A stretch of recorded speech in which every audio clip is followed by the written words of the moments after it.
ang naiisip mo kapag nababanggit ang salitang katutubo? May maigsi yung damit, yung mga kadalasan nakatira sa gubat. Sila yung sinaunang Pilipino. Kasi masarap. Kulot-kulot. O kaya minsan walang bra. Ako naman yung mga dede.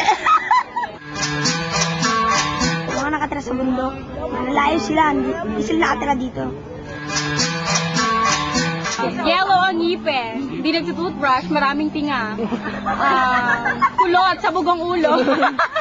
Ganyan pa rin ba kami ngayon? Hindi na. Akala nyo lang, pero hindi. Ipapakita ko ngayon sa inyo kung ano ang ating buhay.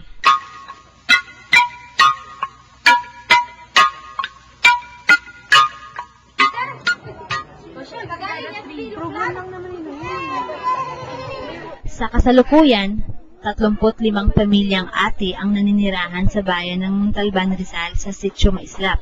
Oo, sa bundok iyan, pero hindi gubat at lalong hindi siya kuweba. Kita nyo, simentado pa ang daan. Mga nakatira sa bundok, mga nakatira sa bundok. Bago lang kami diyan. Noong Mayo 2003, lumipat kami mula sa Ilog sa San Rafael. Pero bago pa doon, sa Iloilo talaga kami. Bakit kami umilis doon papuntang Ilog? Kasi Juan, ay sinay Lydia na lang ang magsasabi. Sa Iloilo, siyempre, napakahirap ang aming sitwasyon dito. Sa bundok kami, galing kami sa bayan, papunta sa amin, 8 kilometro. Tapos, doon sa lupa na yun na sa amin, ginbigay sa amin ng gobyerno, ganyan ang bundok doon. Ganyan ang bundok. Dito ang mga bahay ng mga katutubo. Ito, ilog ito, nakasuso doon sa... Pero sa ibaba ng ilog na yan, 2 bayan ang nagkakain ng... Diyan nagakuha ang mga tao ng tubig. Ngayon, ang paggawa doon, na kung pumutol ang mga katutubo, katulad sa amin, pumutol ng kahoy, kaingin, kasi bundok yan, gugulihin din ng DNR. Ang ginagawa ng mga katutubo para na lang matirhan ang lupa, lumalabas, nagatrabaho. Nagatrabaho sa kampo. Nagatrabaho sila sa kampo upang makakain. Sa kampo naman, kung hindi ka, sinasabi nilang, kung hindi ka masipag. Kasi ang pagkarga at tabas ng tubo, tatabasin mo, ikarga mo sa bagon. Tapos tinilada ang pagpalabas. Pero minsan, ginalo ko rin kami. At mula doon, nagalipat kami sa ilog ng San Rafael.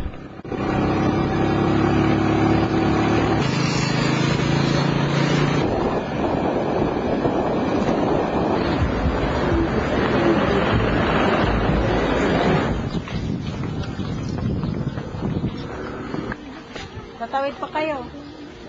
Doon kami dati, sa mga puno ng mangga na yan. Dito lang. Sa may mga na yan May mga... Sa mga madri cacao. Dito lang, hindi, yan, kawayan niya na, diyan lang kami, sa ibaba na yan. Tapos, nung na-demolish na kami, naklipat kami dito.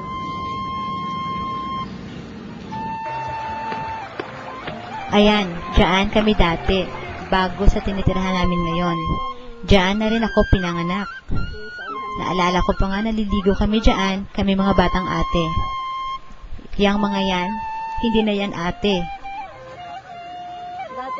Masaya rin dyan, kahit medyo mahirap ang hanap buhay.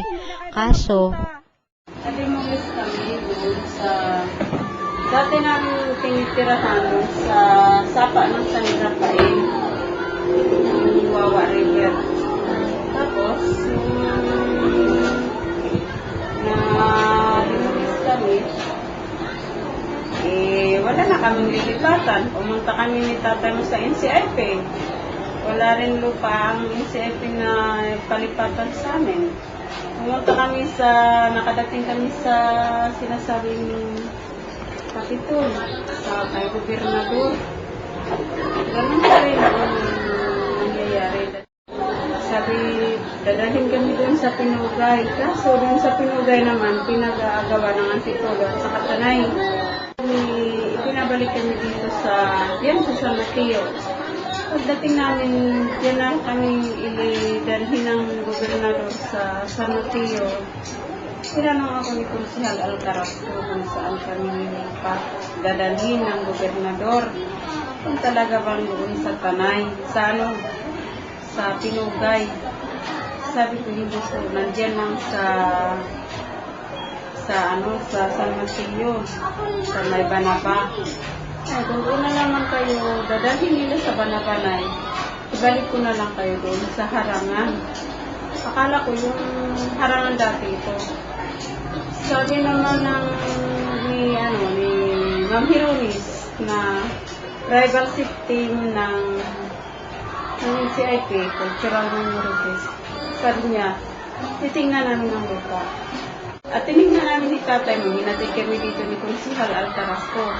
Nung tinignan namin, maganda naman ang lugar. Sabi ko sa mga bata, titingnan ninyo, kasi natingnan ko, maganda para sa akin. Malapit ang kalsada, tapos ang problema natin, tubig. Tapos tingnan nila itong lugar.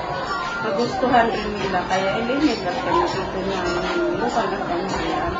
At ngayon, heto kami. Mabuti na lang at may mga mababait na taong kagaya ni Father at ang kapitan ng Barangay San Isidro na babawasan ng hirap ng takbo ng buhay namin. Ang sabi, may tinuka ang gobyerno para sa tulad naming mga katutubo, ang NCIP o National Commission on Indigenous People. Buti na lang, may mga bahay na pinapatayo ang Gawad Kalinga at Couples for Christ para sa amin. Ang problema na lang namin ay ang lupa. Ang pinag-uusapan namin doon ni Mayor at saka yung Gawad Kalinga at ang Couples for Christ, ang sabi naman doon, kung lahat ililibre na wala naman alalahanin ang kami, wala na kaming responsibilidad. Diba? At ito na nga ang bago naming kinalalagyan, ang Sitio Maislap. Awa ng Diyos, may mga pumupuntang mga medical mission, mga volunteer groups, mga grupo ng mga estudyante na pinag-aaralan ang kalagayan namin at kung sino-sino pa.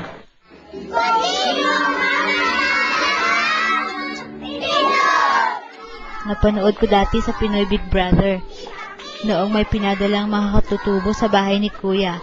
Ang sabi ni Tony, ipapadanas daw sa kanila ang sibilisasyon. Sibilisasyon? Anong akala niyo sa amin? Mga hindi sibilisado? Excuse me, may political structure kami. Eto, si Tatay Danny, ang chieftain namin, ngayon na sa Sitio Maislap. Siya ang pinakakumbaga presidente namin dito. Pinapangalagaan niya ang mga pamilya dito at siya ang pumupunta kay Mayor kapag may problema. Siya rin ang pinakamantanda sa aming lahat. Mayroon ding mga nag-aaral sa amin. 3 sa high school at marami ang sa elementarya. Yung iba, hindi na nag-aaral kasi walang pera para doon. May mga mapalad rin kagaya na Luisa na nasa 3rd year high school na. Scholar siya. Sino ang nagpapaaral sa'yo, Luisa? O dati sa politika siya. Nakilala lang namin siya yung tinanong niya ako kung gusto ko mag-scholar, sabi ko. Kasi hindi kaya ng nanay ko yung gastos ng pag-aaral namin. Kaya, ginustusan niya kami. Nandiyan kami sa ilog. Napunta siya sa akin. Sabi niya, ilan anak mo?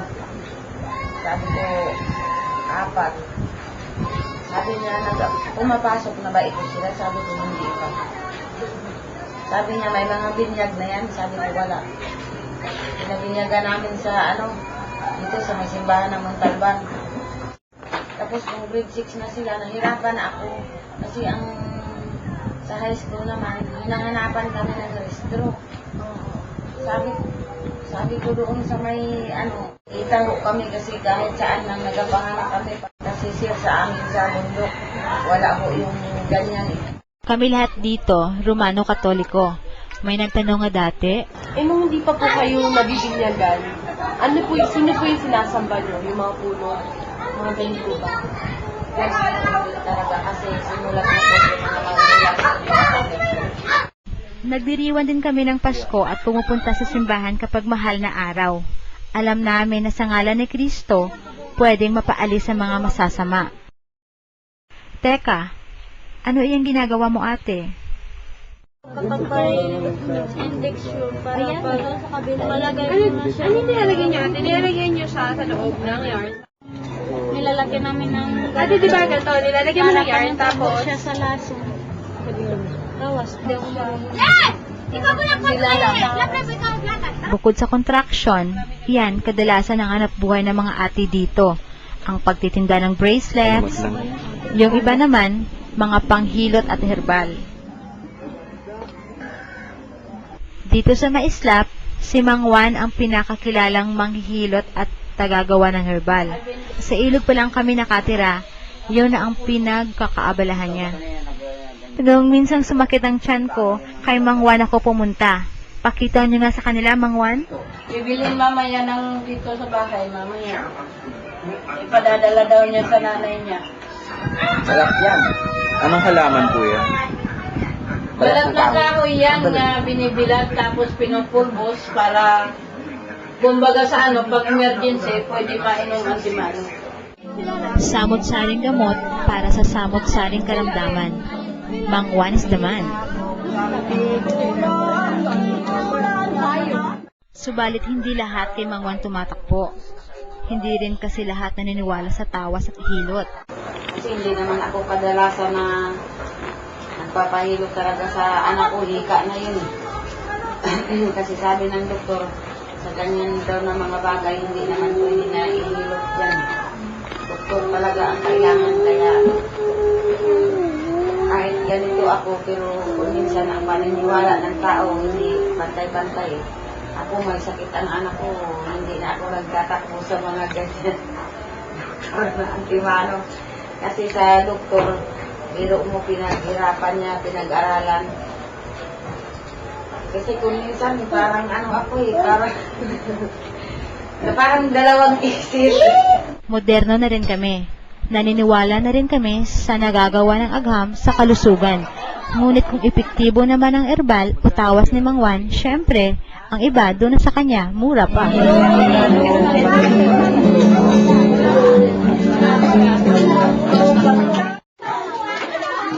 Marahil napansin nyo na, walang nakabahag dito sa Maislap. Kasi naman, noon yon. Yung suot ng mga katutubo, kapag may ati-atihan, doon na lang isinusuot kapag sasayaw. Yun ang tradisyon daw ng mga isa ng araw. Kami nakagawa kami nandito, kaya lang, ano yung, ayan yung uniform namin, oh. Ayun, oh. Gawaan naman kami ng uniform. Parang hindi namin nagustuhan, hindi na kami sumayo. Parang nagmamajul hanggang dito, ay! Hindi na lang. Pag nagbuwad ka, nakita na ang kita na, ay. Ay, what? Diyos ko. Maigsi yung damit, maigsi yung damit. Ara kay Kemi sa tay? Thank you. Yakiuta? Ha? Yakiuta kay nay? Iyan ang salita ng mga ate, ang inate. Kaso, hindi ko na alam yan. Ang napapanood namin mga batang ate sa TV at saka napapakinggan sa radyo, puro Tagalog na rin. Sa mga nag-aaral naman, Tagalog at Ingles ang tinuturo sa eskwelahan. Wala ring mga kantang inate sa videoke na isang sikat na libangan ng mga tao. Kaya ang mga matatanda dito, sila na lang ang mga huling nakakapagsalita ng inate. Pagkamatay nila, patay na rin ang aming wika dahil walang diksyonaryong inate. San Rafael. Kasi, nasanayan ko na yung mga tao. Dito hindi pa masyado. Unang-punta namin dito, maraming sa amin nakatingin. Tapos, inaano nila kami, inaasar. Nilalait. Nilalait. Tapos nagagalit na kami. Tapos, pinagmumura namin sila. Nagaiyak na. Sabihan kami ng mga tao na ita daw kami, parang hindi daw kami marunong hindi kami marunong sa mga anak namin, mga madumi daw ang mga ita. Yung kadalasan ang sinasabi. Kung anong kinakain nila, kung din kinakain namin, kung anong meron sila, meron din kami. Pare-parehas lang. Tama ka, Tatay Fernando. Kung ano ang kinakain nila, kinakain din natin. Ang mga bahay natin, kamukha ng bahay nila. Ang mga pinapanood nila, pinapanood din natin. Ang mga pinapakinggan nilang awitin, alam din natin. Ang mga damit natin, katulad ng kanila. Pati kultura nila, kultura na rin natin. Ang Diyos nila, Diyos na rin natin. Pare-parehas lang. Naiiba na lang talaga tayo sa kulay ng balat at sa anyo ng buhok. Yun na lang ba talaga ang batayan ng pagiging isang ate?